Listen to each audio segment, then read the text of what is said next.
Amigos de La Voz de Durango, muy buenos días. Bienvenidos a su programa Mesa de Redacción.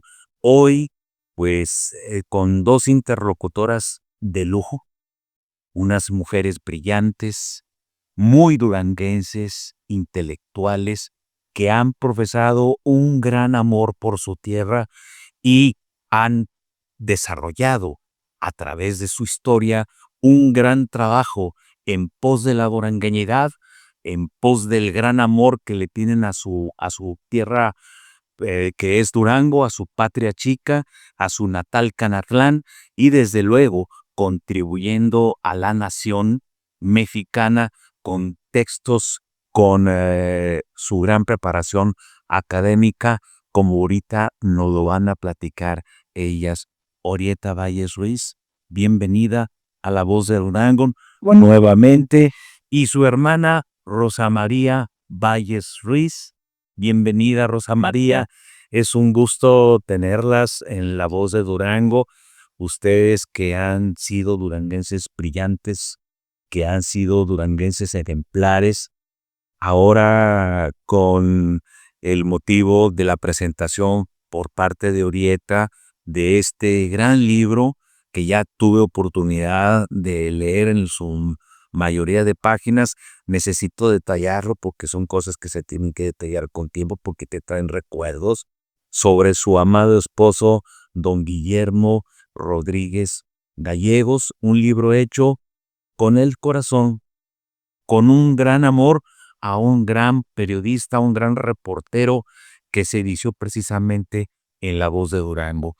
Y por su parte, Rosa María, autora de este libro que yo considero que es el mejor libro sobre el movimiento del Cerro del Mercado, llamado 60 días que conmovieron a Durango, movimiento estudiantil popular en 1966.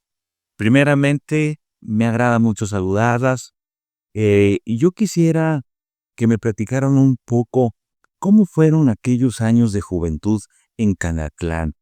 ¿Ustedes pensaron que iban a tener la vida que han tenido dentro del Poder Judicial, dentro del academismo puro, innato y muy necesario de este país? Eh, eh, Saliendo de su patria muy pequeña, muy chica, pero pues muy enamoradas de su tierra, Canatlán. ¿Cómo fueron estos episodios de los años? Seguramente habrán sido los años 60, ¿verdad? Sí, Urias, yo creo que todas esas motivaciones se dieron gracias a mi papá, que él, su deseo era la educación de sus hijos. Yo muchas veces lo oí y insistía, Alicia, yo quiero que nos vayamos a Durango para que nuestros hijos estudien en Durango. Fue gracias a ellos porque antes de venirnos aquí murió mi papá. Y nuestra infancia la recuerdo yo muy feliz, muy sencilla, sin preocupaciones, puro juego, puro vacilón con los amigos. Ahí no había lo que hoy actualmente hay, que uno tiene que cuidar a sus hijos y de plano llevarlos y traerlos de donde andan porque la seguridad está muy difícil. Y yo nunca pensé que iba a entrar en el mundo de la procuración y administración de justicia. Jamás. Se dio con el paso. Y esa la motivación fue precisamente Guillermo. Oye, ¿no te gustaría hacer ministerio público? Hay una convocatoria. Y pues, sí, le digo, sí me gustaría hacer. Le entré a la convocatoria y me fui, presenté los exámenes y fue como yo entré de ministerio público, como empecé a trabajar en la entonces Procuraduría General de la República, hoy Fiscalía. Y así se dio y siempre.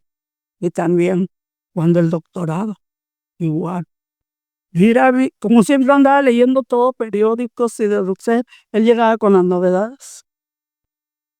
Porque yo debo de decirles, amigos, que Orieta Valles Ruiz es doctora en Derecho Constitucional Latinoamericano y por la Universidad de Castilla-La Mancha en España.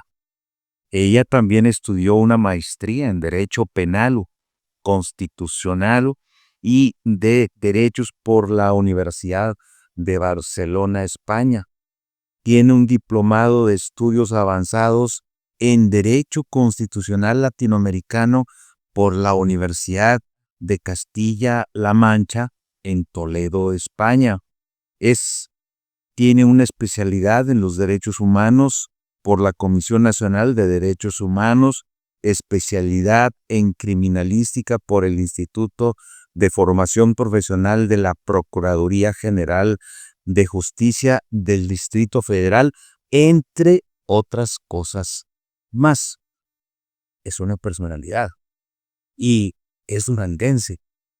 Y ahorita que llegaron Rosa María y Orieta, platicábamos de cómo se abre una brecha intelectual y profesional de un Durango con ideales, con gentes que pues representan la durangueñidad, porque es cuando surgen una gran cantidad de intelectuales brillantes, ¿ok? Para rescatar pues a un Durango que estaba inmerso pues en la pobreza, en la inseguridad de los años 40, 50, microavigeato, pobreza, desempleo, la comarca lagunera se nos había desplomado en la producción de algodón, y estos jóvenes que vienen de los municipios, que viven en Durango, que son parte de nuestra máxima casa de estudios, la Universidad Juárez del Estado de Durango, así desde 1957,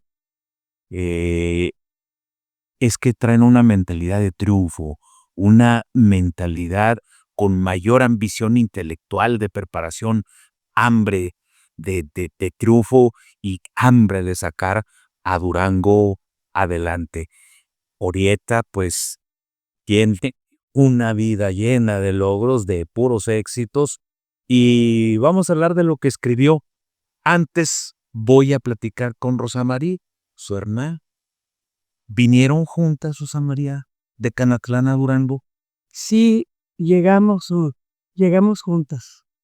La vida en Canatlán era, por un lado, para personas de clase media, como lo éramos nosotros, era una vida tranquila, cuidada.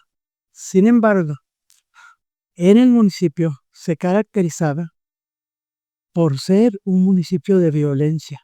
Sí. O sea, Canatlán, en la década de los 60, era un municipio donde los conflictos se arreglaban a punta de balazos.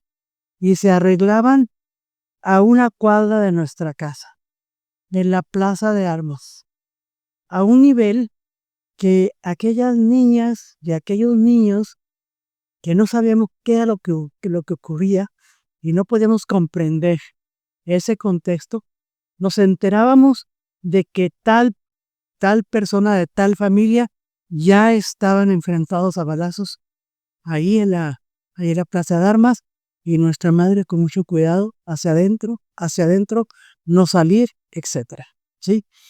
Luego, por otra parte, un papá fuera de serie. ¿Por qué era fuera de serie? Porque era un papá que un día después, pero leía los periódicos de la época. ¿Cuáles eran los periódicos de la época?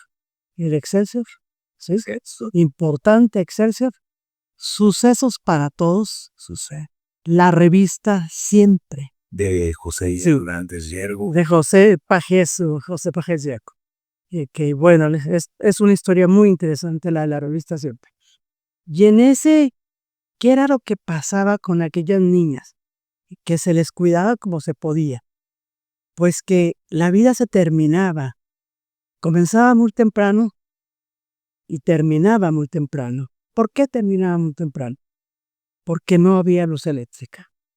Entonces, hay dos sucesos fundamentales que en mi infancia ocurrieron, en nuestra infancia ocurrieron.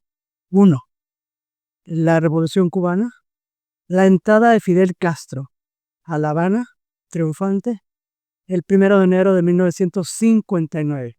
Esa es una. Y eso, aunque lo sabían la mayor parte, como los lectores, que no eran tantos en el pueblo, pero mi papá sí era, Y además, como leía tanto, pues trataba de platicarnos qué significaba aquello, y no lo comprendíamos. ¿Por qué? Porque éramos demasiado chicos.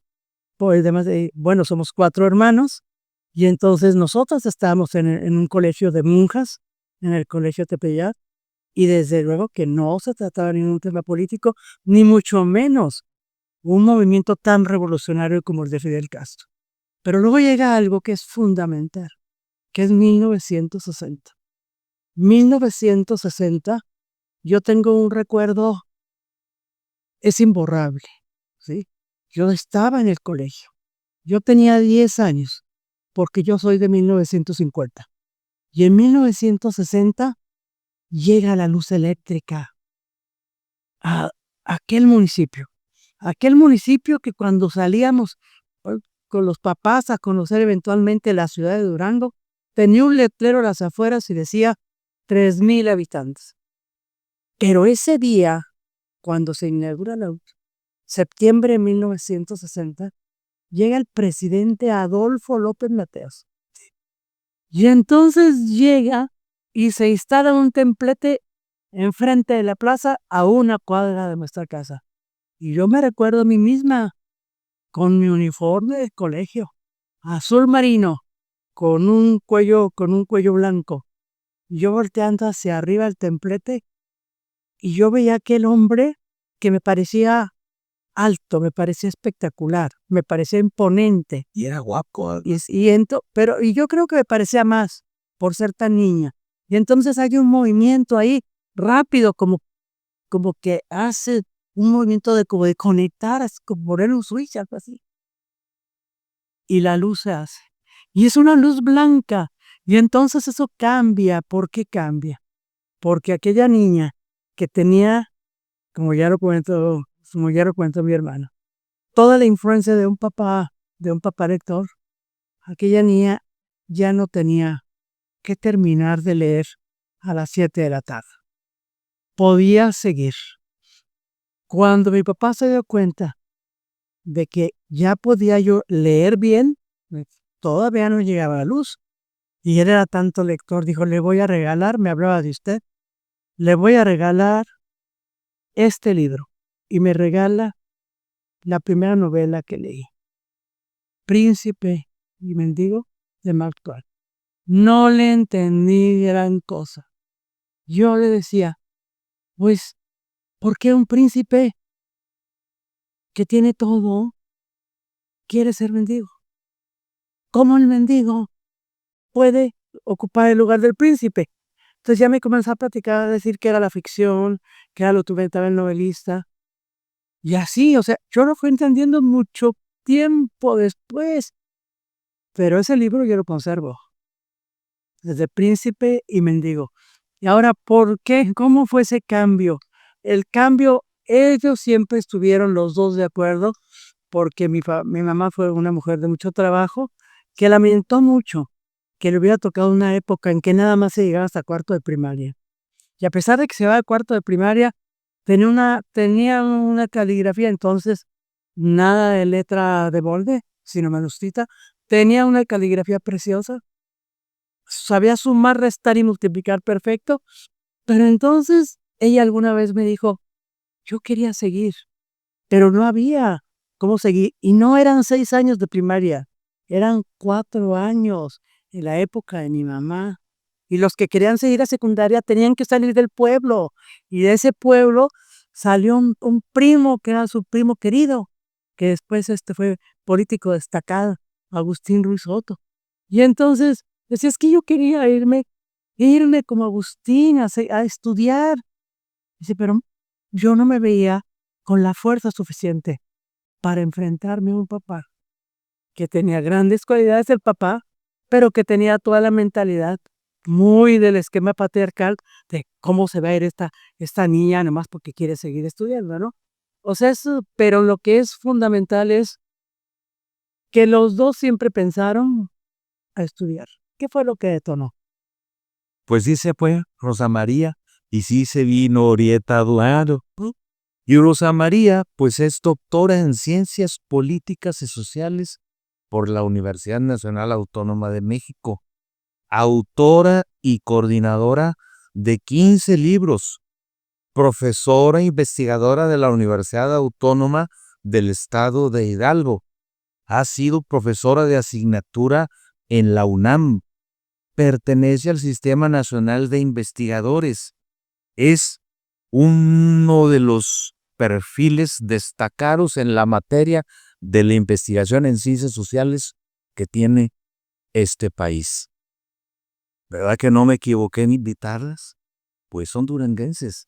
Y para mucho orgullo, a mí me da un orgullo tenerlas en La Voz de Durango, porque también La Voz de Durango pertenece a esta época en la que creo yo, Rosa María y Orieta, se da un fenómeno como yo creo que nunca se nos va a dar en la historia.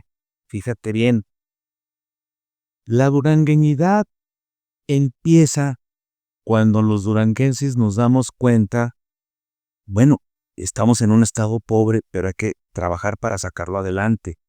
Hay que invertir. Aquel fantasma de la revolución que nos quemó negocios, que cerró comercios, estaba latente. La guerra cristera igual. Y luego, pues la revolución triunfa, pero no se ven los triunfos en Durango. Sigue habiendo pobreza, desempleo. Y hasta que llega el gobernador Torres Sánchez y luego González de la Vega, que es cuando llega la electricidad a Canatlán, que con López Mateos, es cuando realmente se da la durangueñidad, el nacimiento de la durangueñidad, que nos damos cuenta que los duranguenses podemos valer mucho.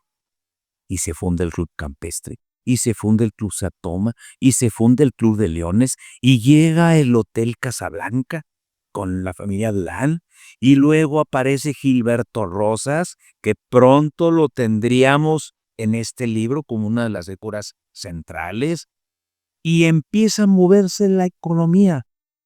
Claro, ya teníamos el desplome de la economía algodonera de la comarca lagunera, pero empieza a irse la gente a los Estados Unidos a trabajar. Ese es el Durango en el que ellas salen de Canatlán a conquistar el mundo, llenas de ideales, con un papá, entiendo entonces, rígido. Pero no, mijita, usted a luchar, usted a prepararse, usted a trabajar, y así salieron estas dos bellezas de Canatlán para lograr lo que ahora son y lo que ahora nosotros los duranguenses disfrutamos con ellas. Por eso las invité el día de hoy. Sabía que no me iba a equivocar con lo que íbamos a platicar y continuamos, amigos, con ustedes, pero después de esta pausa comercial. Volvemos. Si eres amante del chocolate, ven a conocer Chocolatería Cacao, donde encontrarás una gran variedad de chocolates, bebidas y derivados de cacao para todos los gustos. Te esperamos en calle Canoas 201, esquina con Félix.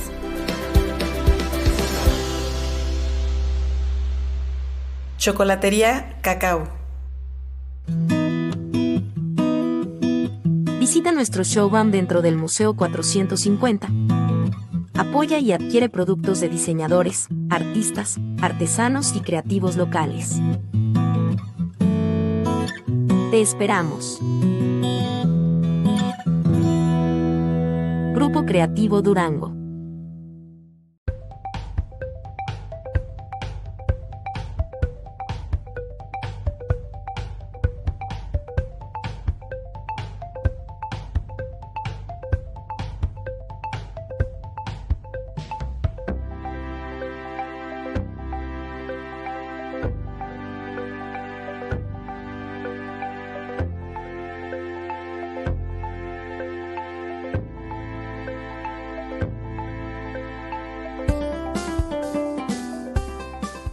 En este libro que presentó Orieta el pasado viernes jueves, ahí se denotó un gran amor por su marido.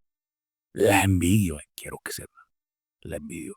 porque escribir un libro con todo detalle de la historia de una personalidad compleja, como puede ser la de un periodista, verle sus detalles, despertar los recuerdos, el vivir con él, seguirlo contra viento y marea, porque normalmente la vida de los periodistas no es fácil, sobre todo por lo económico. Siempre tenemos frustraciones de que perdemos el empleo, de que el empleo se acaba y luego ya no hay otro, no hay futuro, el medio cierra, cambian las cosas. O sea, el trabajo de un periodista, a menos que seas Kapuczynski, que se habló el día de la presentación de él, pues entonces te puedes conformar con tener solamente un par de zapatos, vivir de las limosnas de la gente, etcétera.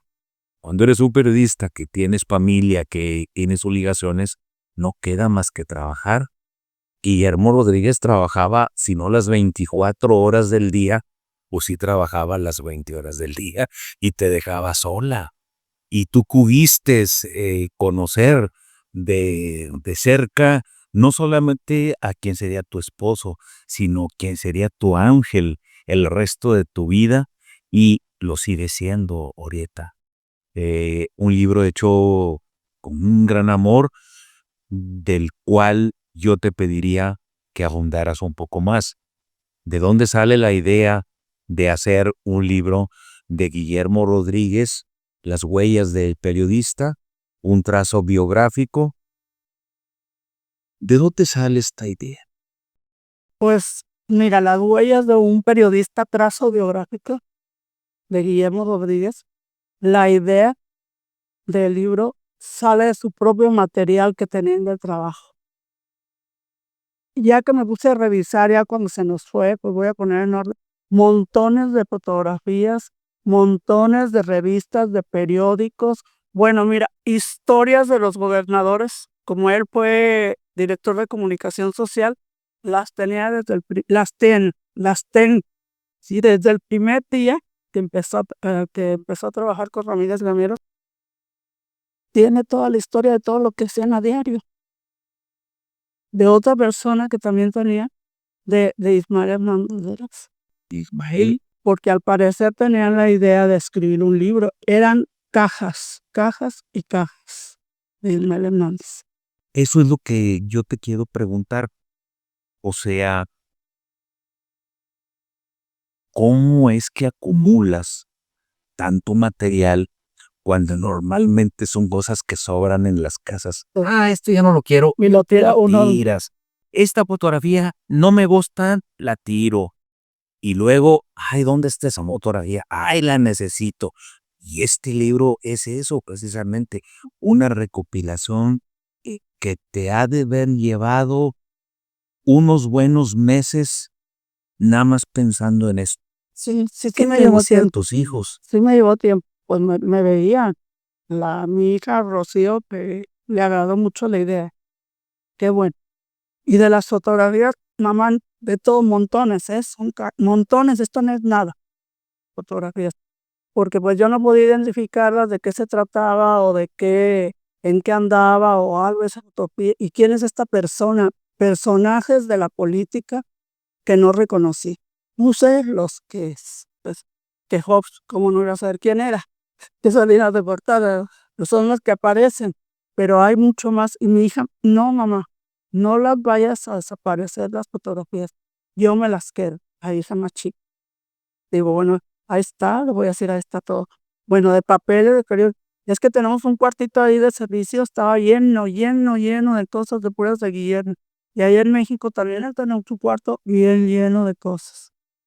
Pues la idea nació de que no se perdiera eso y dejar un recuerdo perdurable para mis hijas. Y para la historia, dicho sea de paso, ¿verdad? Para la historia del periodismo en Durán. Sí. Dije, yo les voy a dejar una cosa, pues yo lo veo sencillo, ¿eh? Me gusta, sí me gusta mucho. Estoy satisfecha.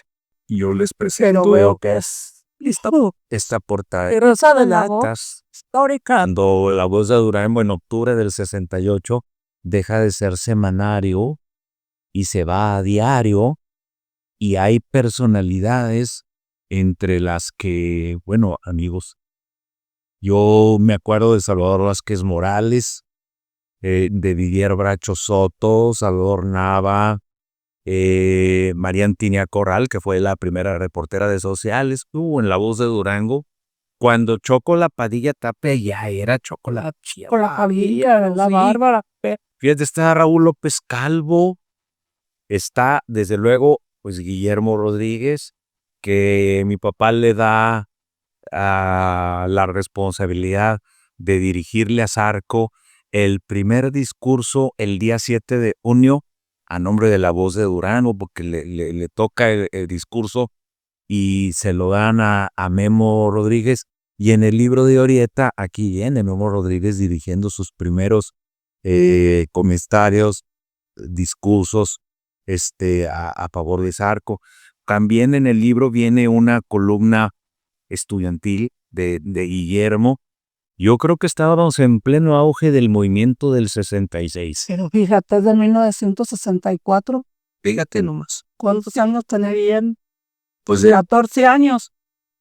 Porque del 66 tenía 16 años. Le faltaba un mes para cumplir 17.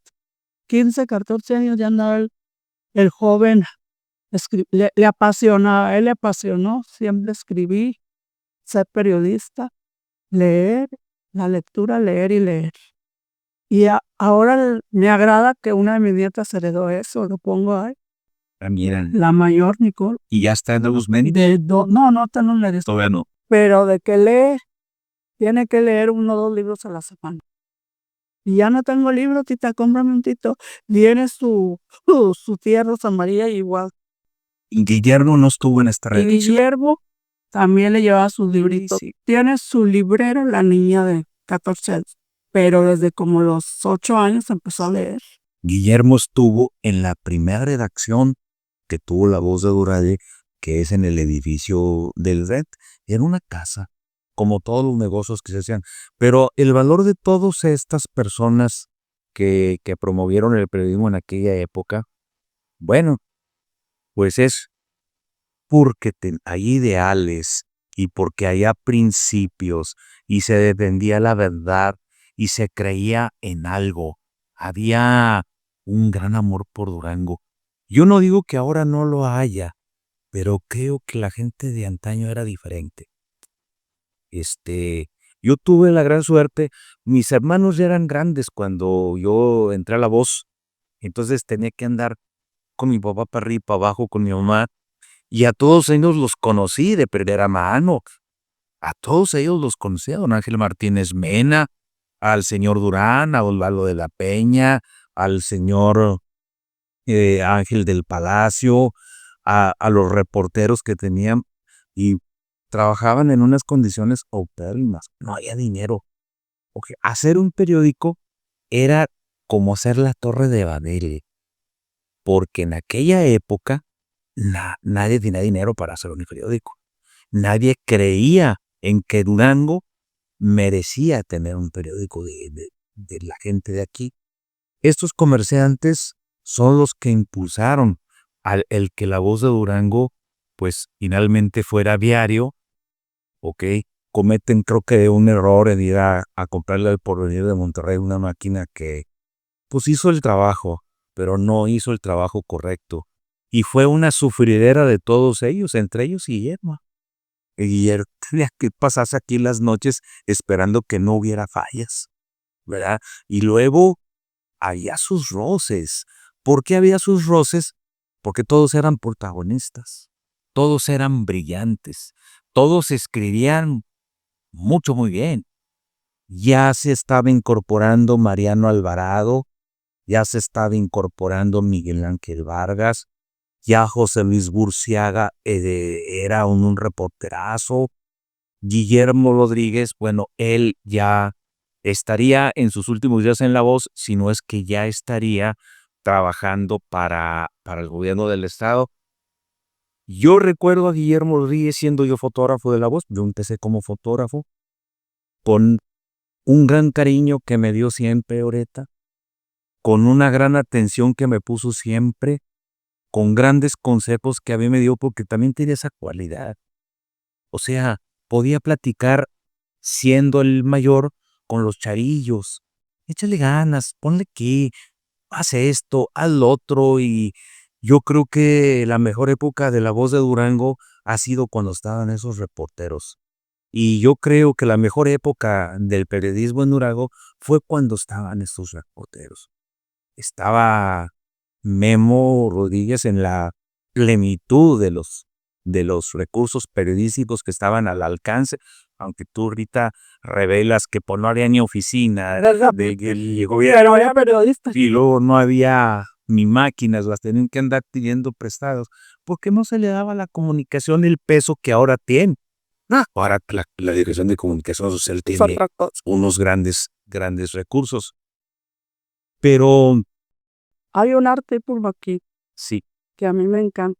Homenaje a don Ángel Martínez. claro, Ahí relata Guillermo todo lo que pasó para que saliera esa. sí, Y de qué forma lo relata.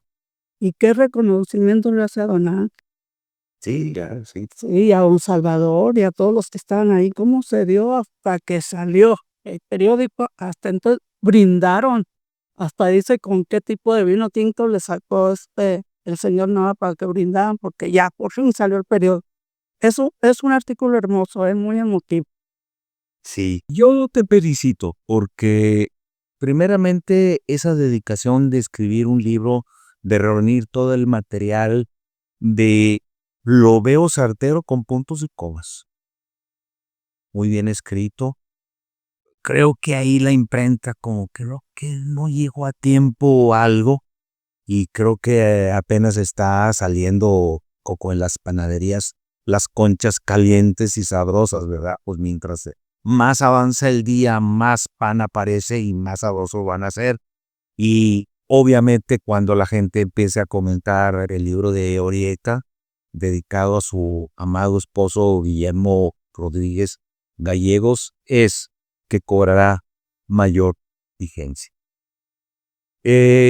Las reconozco, Rosa María, las reconozco. Son ustedes mujeres ejemplares, ilustres en nuestro estado de Durango. Les doy las gracias por estar con nosotros. La entrevista ya dura 1 hora, ¿verdad? El tiempo vuela, pero algo tenemos que inventar para poder hacer una tertulia, porque yo me quedé con las ganas de seguir escuchando a Juan Ángel Chávez. Cosas de veres, La cosas hacemos. veredes, cosas. Con Juan Ángel es un placer. Es un placer. Es un placer platicar con él. No, y él se pasaban las horas. Y yo también con él. Con Pilar, pues ni se diga. Y a mí me da gusto que regreses a La Voz. Y me da gusto que Rosa María, Pues contigo hice esto. sí, Contigo. sí, que Rosa María también esté con nosotros. Son personalidades ilustres de Durango, cercanas a nuestro periódico La Voz de Durango, grandes amigas. Bueno, amigos tienen en todos lados. De veras como las quiere Durango, en serio.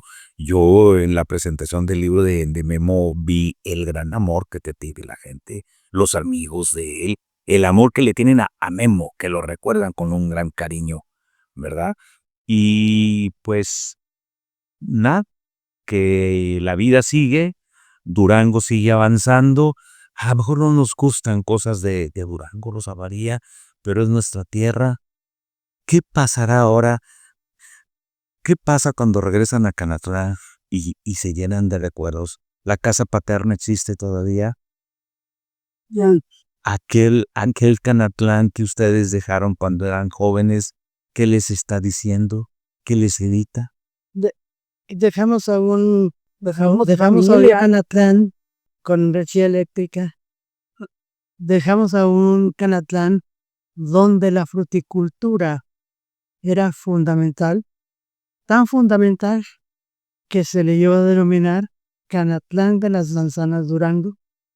Pero cuando regresamos, nos damos cuenta que ese municipio, que incluso era productor de manzanas de todo tipo de variedades, y cuando yo lo recuerdo digo, la influencia de Estados Unidos hasta las palabras.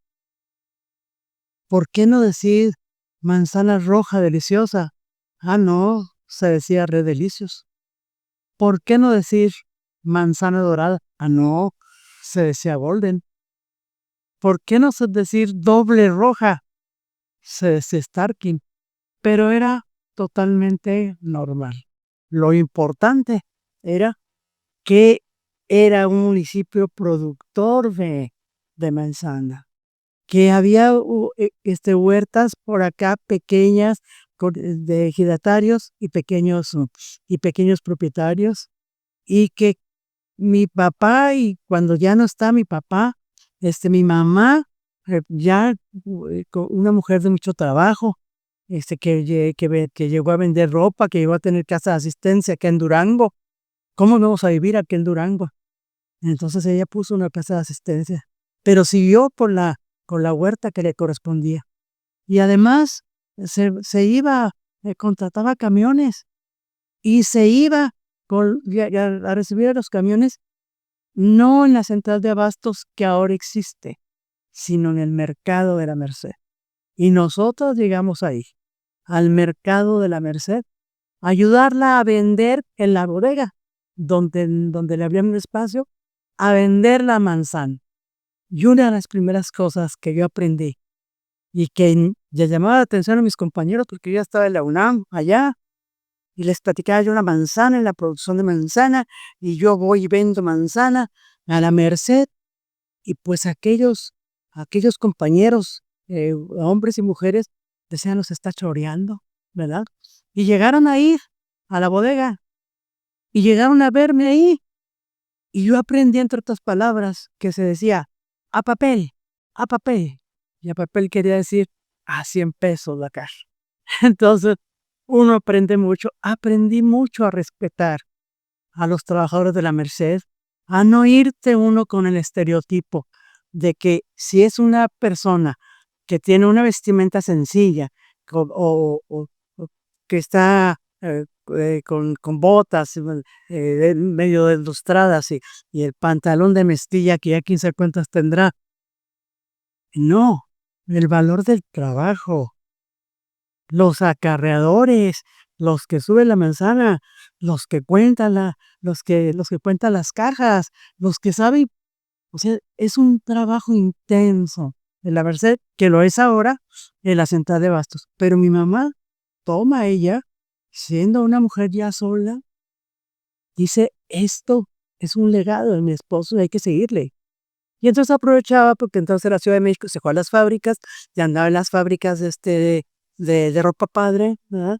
Y luego pues tenía sus clientes de Canatlán, y luego ya que estábamos acá, consiguió de renta unos departamentos que se llamaban Las Mariposas, que están sobre la calle, sobre el 5 de febrero, casi esquina con la plaza.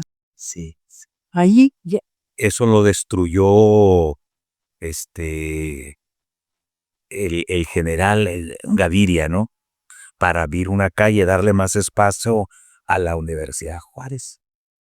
Los portales de las mariposas, ¿no? No, todavía está la no, mariposa todavía está, de los Schroeder, era de la familia Schroeder. que tenía una dulcería. Y todavía la abajo tiene. tenían una chocolatería. Sí. Entonces la señora Schroeder, que era viuda, le rentó a mi mamá el departamento, que era muy amplio.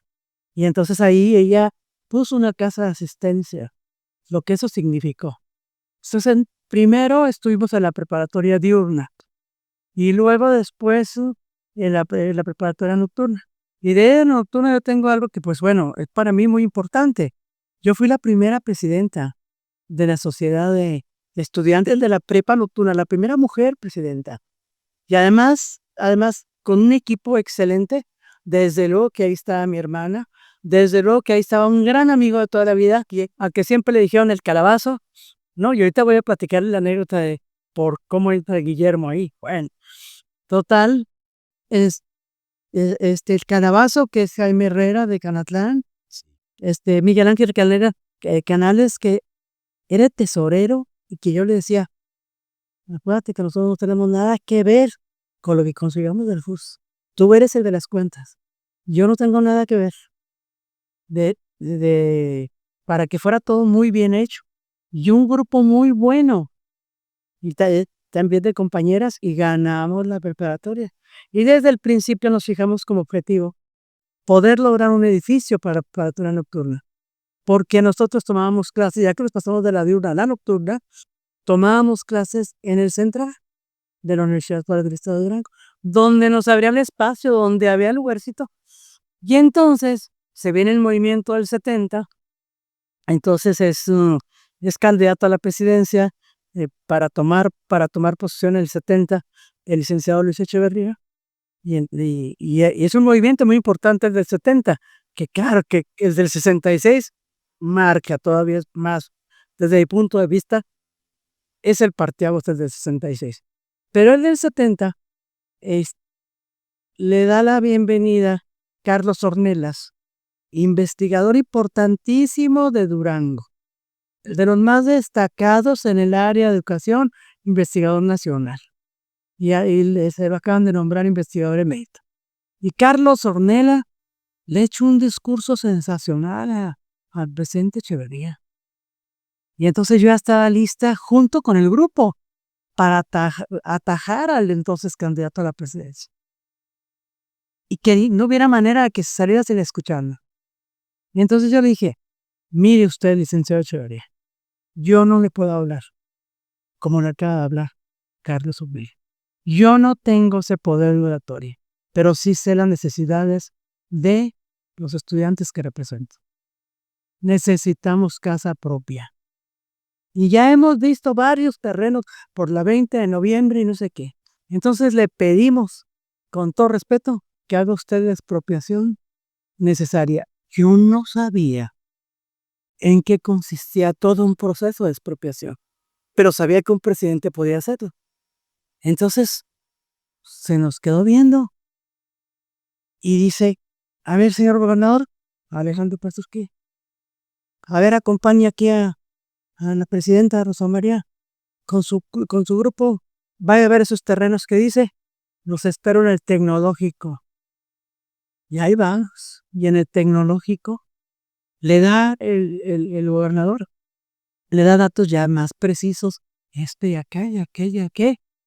Y luego me dice, me comprometo contigo y con los estudiantes de la preparatoria nocturna de la Universidad Juárez del Estado de Durango. Te voy a poner en contacto con el ingeniero Cara. Dice, para que vayas a la Ciudad de México y vayan viendo qué es lo que necesita. Sí.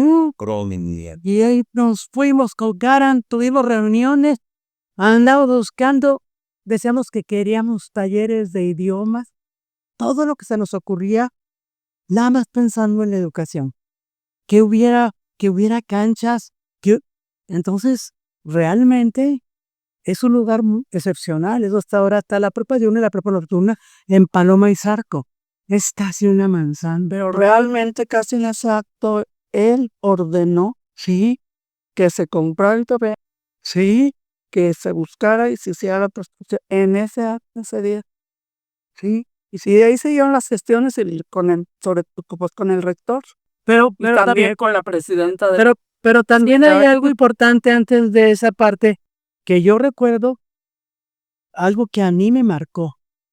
¿Por qué? Porque me gustó ser dirigente estudiantil. Pero también me di cuenta de que no me interesaba pertenecer a ningún partido político y no pertenezco a ninguna hasta ahora. Nunca. Conozco del PRI, del PAN, ahora que PRI-PAN, la alianza que hay, Unidad y Grandeza, y el PRD, me invitaban al PRD cuando comenzaba a ser fundadora y pues yo no estaba tan segura, estaba allá en México, en la UNAM, y nunca me gustó la frase, la disciplina partidista, porque para mí era muy importante la expresión. Incluso en la preparatoria nocturna tuvimos un periódico que yo dirigí, que se llamaba Libre Pensador. Y entonces, pues ahí andábamos. Había unas farmacias. ¿Te interesaría Hacia atrás. con nosotros? Por supuesto, lo que pasa es que yo para yo sumarme, yo necesito ver mis compromisos porque no me gusta. Porque sigue siendo investigadora de Soy investigadora, te digo, ya voy para 52 libros. No, ya están los 52, 2 electrónicos y todos los demás en impreso. Pero quiero irme un poco hacia atrás, porque alguien que me ayudó para la presidencia de la prepa nocturna fue Guillermo Rodríguez. Porque resulta que Guillermo era muy activo y ya había sido presidente de la prepa nocturna. Él me llevaba 2 años, 3, una cosa así más o menos. Y luego cuando me ve que llego, que ando ahí metiéndome en las asambleas o quién sabe cuánto, pues nos hicimos amigos, ¿no? Y entonces hay algo que escribí yo para El Sol de Durango cuando él falleció y se publicó. Y ese mismo escrito lo reproduce mi hermana en este libro que me gusta mucho el libro, de las huellas de un periodista. Pero en ahí platico cómo íbamos por 5 de febrero, mi hermana y yo, por las farmacias del centro, más o menos por ahí, que ahí estaba por 5 de febrero. Entonces mi hermana ahorita trae el cabello corto, pero ella melena hasta por media espalda, y siempre ha sido cabello muy abundante, y luego, pues, muy guapa y escultural y toda la cosa. Y ahí íbamos las dos caminando a la tranquila. Y se acerca Guillermo y me saluda, y pues pero todavía no terminamos de saludarlos cuando se le quedó viendo y me dice: preséntamela, ¿quién es ella? Y así inicié aquí la familia. ¿Quién es ella? ¿Quién es ella? Y ya en la introducción, y entonces a partir de ese momento, como Guillermo quiso conocer, no sabía dónde vivíamos, no sabía cuántos hermanos teníamos, no conocía a mi mamá que ella era viuda, no sabía que tenía una casa de asistencia, no sabía que trabajaba huerta de manzana. Y entonces comenzó a hacer relación con los hermanos primero, ayudándole a mi mamá en lo que podía. Luego le ayudaba a manejar. De que vamos a Caratlán en manejar. Él lo que quería era quedar bien con la familia. Y llegó ahí con nosotros a la huerta. Y en la huerta a conocer los tipos de manzana, a conocer todo el procedimiento, cómo se empacaban, cómo se señalan, cómo se separan por tamaños, o sea, los problemas para vender, los problemas tan graves de esa etapa, de que llegaban desde la Ciudad de México los bodegueros y compraban a precio irrisorio la manzana.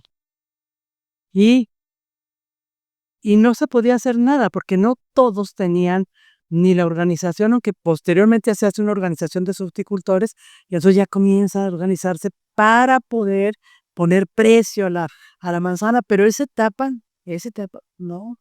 Y a partir de, pues ellos, no sé cuánto tiempo, no me acuerdo de cuánto tiempo fueron novios, pero ya para entonces conocí a toda la familia. Entonces cuando se casan por la iglesia, se casan por el civil y la iglesia, y la de la iglesia van a la iglesia San Martín de Porres. Y la iglesia San Martín de Porres está enfrente de Independencia 110 Sur, que era donde vivíamos. Nada más era atravesar la calle para irnos No necesitaron cargo, para irnos, para hecho fue, para irnos a la iglesia. Ya ni me acuerdo, en el 74. Pero ¿qué creen? Nada más. Se vale, no, se vale. Tiene una fotografía padrísima, o sea, ¿no había? Bueno. Pero se usaban los, ¿cómo se llaman los zapatos? Me voy a meter a Los zapatotes altos. en el año 74 y yo fui el reportero de tráfico de la U. No nos agrada el 66, pero bueno, en 1974 estaban ahí. Digo yo, pero ¿qué señor? Y los zapatos se hacían con... Digo, y no me daba cuenta, ¿eh? Y también Guillermo, ¿no? Qué contento. Sí. Pero así inicié con esa presentación que hizo Rosa María en el detalle, y de ahí en adelante él siguió ahí frecuentando a la familia, los todos, y en todo andaba. Y toda la vida pertinente sería nada más fue mis cuñados, fue mi gran amigo. Seguramente dará mucho que hablar ese libro sobre la vida de Guillermo Rodríguez Gallegos, un periodista de antología en nuestra tierra, en Durango, y pues desde luego con Rosa María y con Orieta, que describen con tal amor y con tal exactitud esos tiempos de los años en los que aparece y les pega la durangueñidad, se hacen grandes logros, como ahorita nos cuenta Rosa María, con la prepa diurna y con la prepa nocturna, gracias al presidente Echeverría, y como tantos momentos que ahora son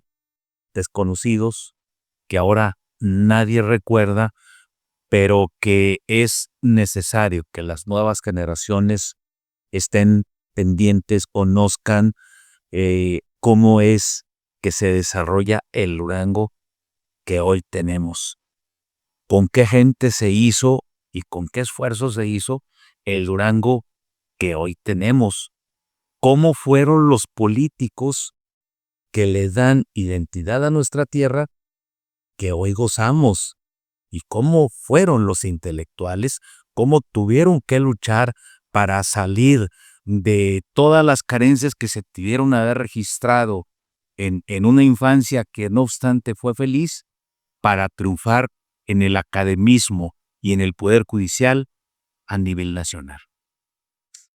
Es un gusto tenerlas aquí, hermanas Valles Ruiz. Es un gusto enorme. Creo que llego tarde a sus vidas yo. Debía haberlas conocido y haber platicado con ustedes, así como lo hizo Juan Ángel Chávez el viernes, que yo creo que se lleva la tarde él por la anécdota del boxeo. Estuvo fabulosa. También lo escribe aquí. Sí. No se le pasó a escribirlo. Y yo les agradezco su visita al periódico. Seguiremos gozando el libro, seguiremos releyendo 60 días que conmovieron a Durango, y son ustedes parte ejemplar de la historia de Canatlán, desde luego, y de nuestra patria chica, de todos, que es Durango. Muchas gracias. Muchas gracias. Gracias, Juan. El honor es el... Gracias, Diego Cervantes. Gracias, amigos del auditorio. Hasta la próxima emisión de Mesa de Redacción. Buenas tardes. Escucha la expresión ciudadana sin intermediarios. La información más relevante del día de hoy, solo en La Voz de Durango.